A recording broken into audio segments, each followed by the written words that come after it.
नमस्कार, मैं आचार्य अशोक वैदिक अपने ज्योतिष सेतु चैनल में आपका स्वागत करता हूं। मित्रों, जैसा कि हमने प्रारंभ में कहा था कि हम इस चैनल के माध्यम से जो ज्योतिष प्रेमी हैं, जो ज्योतिष सीखना चाहते हैं या जिनका रुचि है ज्योतिष में, उनके लिए भी एक सीरीज चलाएंगे और साथ ही साथ आम जन को सुगमता से जीवन यापन करने के लिए जो ज्योतिषीय उपाय हैं या शास्त्रीय उपाय हैं, जिनके माध्यम से आपका जीवन अच्छा होता चला जाएगा, वह भी बीच बीच में चलाएंगे। तो ये जो वीडियो है, यह वीडियो उन ज्योतिष प्रेमियों के लिए है जो ज्योतिष में रुचि रखते हैं और ज्योतिष सीखना चाह रहे हैं। और आशा करता हूं कि आपको जानकारी अच्छी लगेगी। मित्रों, हम पिछले वीडियो में चर्चा कर रहे थे कि ज्योतिष के 3 भाग हैं: सिद्धांत ज्योतिष, होरा ज्योतिष और संहिता। 3 खंडों में ज्योतिष को विभाजित कर दिया गया है। सिद्धांत की बात हमने पिछले 2 वीडियो में की थी और इस वीडियो में हम होरा की चर्चा पिछले वीडियो से कर रहे हैं और इस वीडियो में भी हम होरा की चर्चा करेंगे।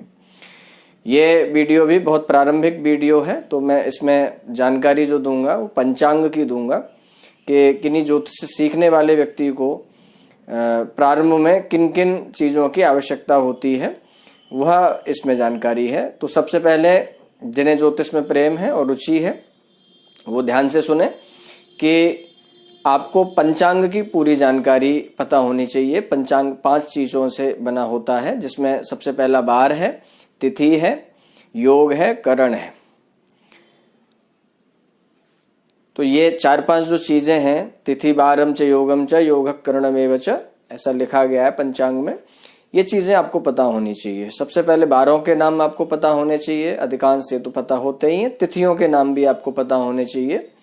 तिथियां 30 होती हैं, प्रतिपदा से लेकर के पूर्णिमा और फिर प्रतिपदा से लेकर अमावस्या।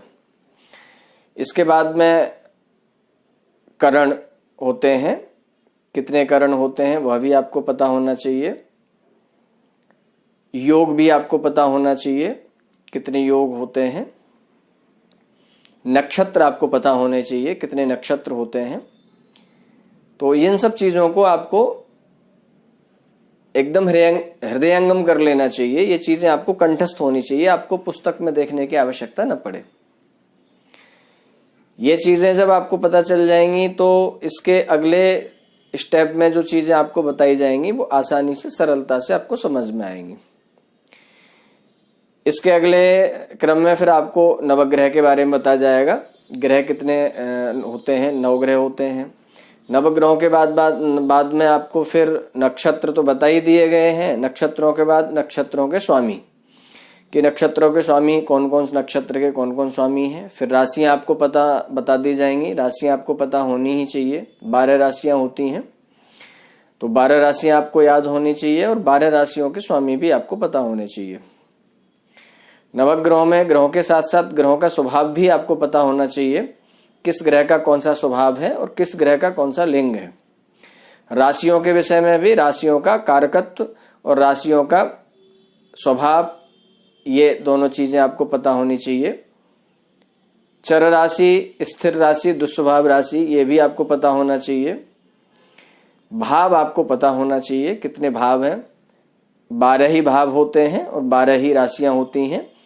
ज्योतिष का क्रम जब प्रारंभ होगा तो इन्हीं से सारा क्रम चलता है। आशा है सब चीजें तो आप जानते ही होंगे। नहीं जानते होंगे तो मैं प्रारंभ से उन लोगों को दृष्टिगत रखते हुए बातें बता रहा हूं जो बिल्कुल बेसिक शुरुआत कर रहे हैं, ताकि उनकी जो प्रारंभिक जानकारी है वो कहीं आधी अधूरी न रह जाए।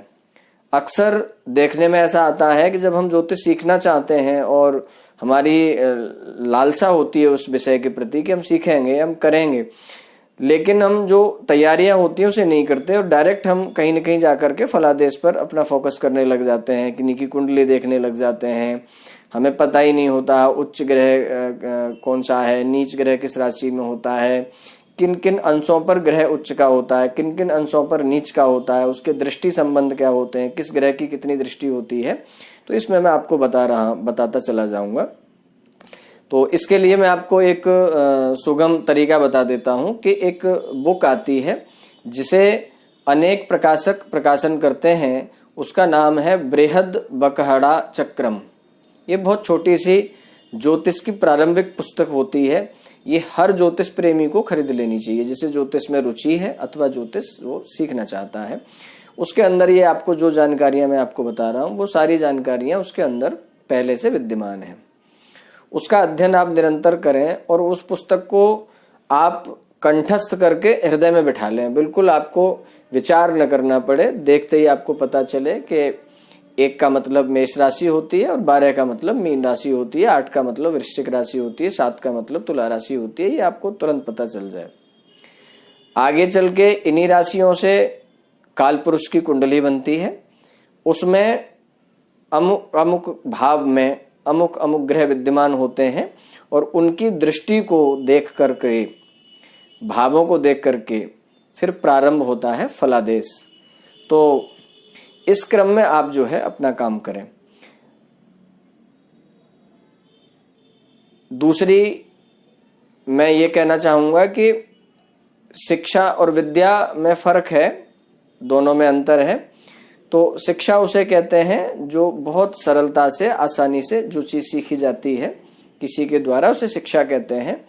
और विद्या, साविद्या या विमुक्त ऐसा कहा जाता है कि विद्या वह है जो मुक्ति मार्ग को आपको लेके जाती है। मुक्ति मार्ग का मतलब है संपूर्ण ज्ञान उस विषय का आपको होना चाहिए, और इतना ज्ञान होना चाहिए कि विषय आपको आंतरिक सुखानुभूति कराए, आपको लगाए कि हाँ आप एक विषय के तो मास्टर हैं। उसे विद्या के फलस्वरूप कहेंगे।